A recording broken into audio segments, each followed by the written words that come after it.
Hi, it's Matt.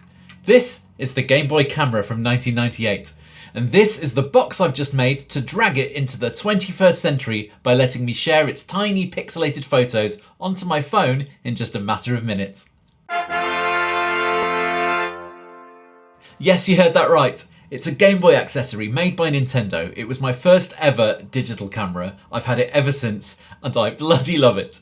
It can take and store 30 wonderfully tiny grayscale photos, but Nintendo never made a way of getting the photos off the camera other than using the Game Boy printer or deleting them entirely. That's 90s technology for you. But then again, even my camera phone in the mid-noughties, that was incredibly difficult to get photos off that. It's taken me 2 decades of trying, but I've finally made a way to take photos off it quickly while out and about. I'll show you how it works, how I got here, and what's inside this magic white box. Using it's really straightforward. First, plug in the Game Boy camera, turn it on, and wait a minute. When it appears, connect to the Game Boy camera Wi-Fi network. Go to gameboy.local on your web browser, and all your photos will be visible on the web page and can be downloaded. And if you scroll through, you can see the photos you previously downloaded too. Here's how I got to this point. Around 2013, I found a really long-winded and unreliable way of getting photos off my Game Boy camera. It used an old third-party backup cartridge and a USB flash card, which was designed for playing homebrew games on real hardware.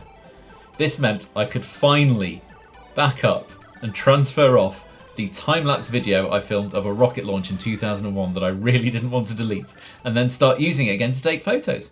A few years later, I started looking for what I'd call the holy grail of the Game Boy camera world. A way of taking photos off it while I'm out and about, so I'm not limited to just the 30 that it can store on its own.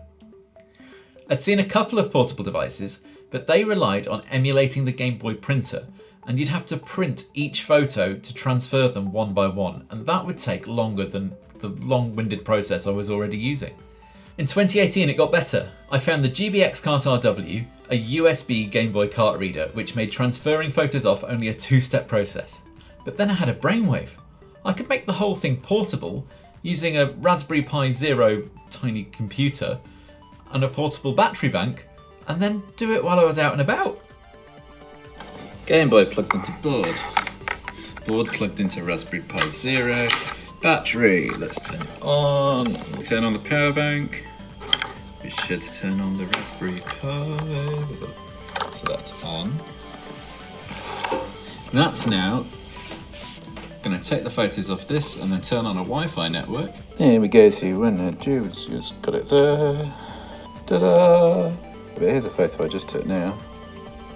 Yay!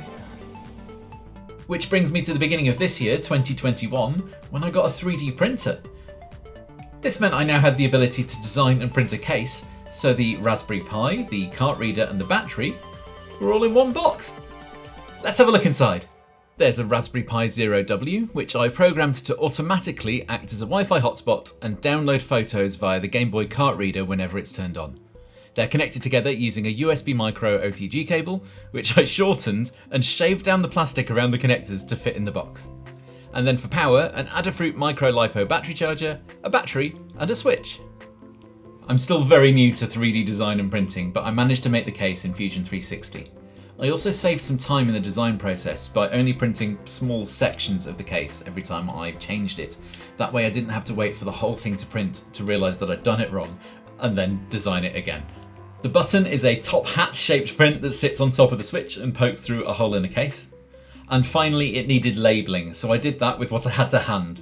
I printed the text on an OHP transparency sheet, cut a hole for the button and superglued it onto the case. As you can probably tell, this is a passion project. I've made it for me and I don't intend to make them to sell. But the details of how I made it are available. The code and setup information for the Raspberry Pi are on GitHub, which I've linked below, along with a list of the parts, where you can get them, and the 3D files for the case if you want to print your own. That's all for now, but if you make one of your own, please tag me. I'm at MattGrayS on all the socials. I really want to see how you get on.